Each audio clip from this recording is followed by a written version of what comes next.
All right, everyone, let's go quiet.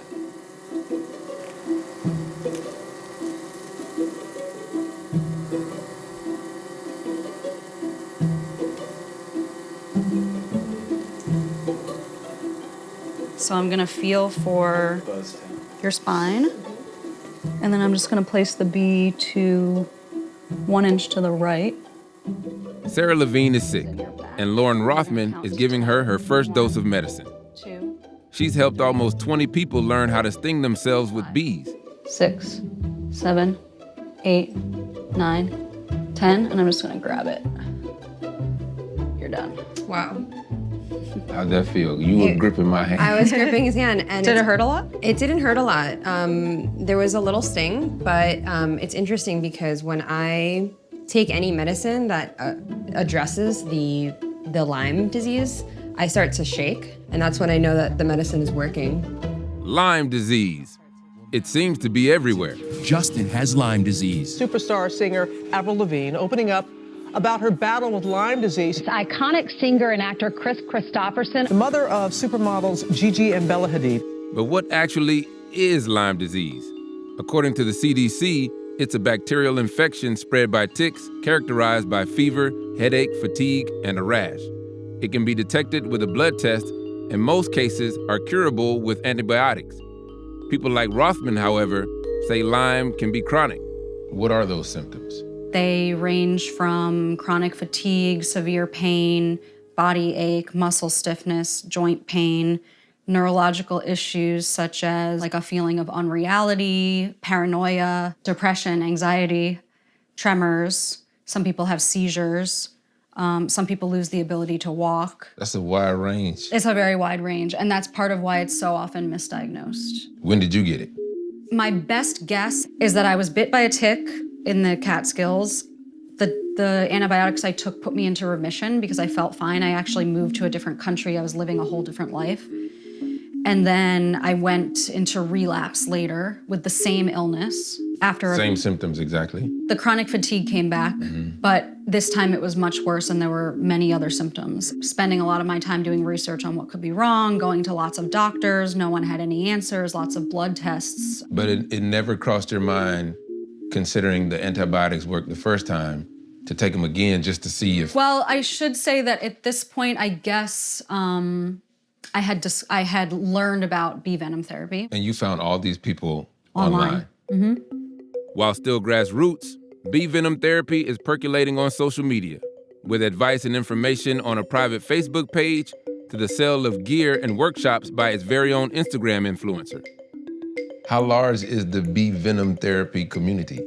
It's growing. I meet online, I would say 2 or 3 new people every week. When I have neighbors who sting.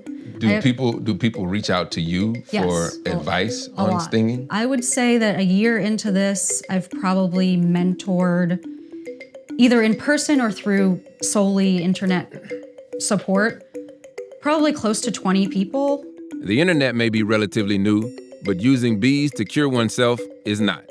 For thousands of years, folks have been harnessing the humble bee to cope with a variety of ailments. Lyme disease may be the most recent. So that's the bee delivery, actually. You get bees in the mail? I do. I get 30 bees in the mail once a week. Oh, you can hear them? Yeah. They're That's freaky. They're in there buzzing around. It's very, very affordable. These beekeepers barely charge for the bees. They mostly charge for the shipping costs, and it's like my treatment is essentially like $60 to $70 a month. This was obviously kind of an intimidating process when I first started. When you've been conditioned to fear a creature, to like willingly expose yourself to something that stings, but you learn pretty quickly when working with honeybees that they're very gentle. Okay, and that'll do it. This is like a torture device. For the bees? Or for me? For both. Hopefully it's not a torture device for them, and it's certainly not for me because these bees have given me my life back. So this is not painful for you at all? It is not, but it varies individually. The reason I'm turning around is I'm just making sure that I can see the little white stinger. Thank you, bee. You're stinging yourself 10 times right now. And I do it 3 times a week. By yourself. Yep. I'm just trying to get this one to sting. And when you say you're trying to get into, how do you get in? They're all females. Oh, I don't mean to be disrespectful. It's okay. So I'm just trying to get the angle right, and I'm gonna tap her butt. The venom should use your nerves as sort of a pathway, and then the venom itself kills those bacteria, and you do this over and over and over again over the course of 2 to 3 years. How long do they have to be in there for them to work their magic? 15 to 20 minutes is how long it takes for the venom sac to empty. You feel that. Sometimes I get a little bit achy, maybe a little bit of joint pain. It's super bizarre, but that's how you know the treatment is working. The hard science on this isn't robust. One study, published in 2017, found that the active ingredient in honeybee venom had a greater effect against Lyme bacteria than antibiotics did. Even so, there haven't been any clinical trials. One reason, doctors don't seem to believe chronic Lyme exists at all.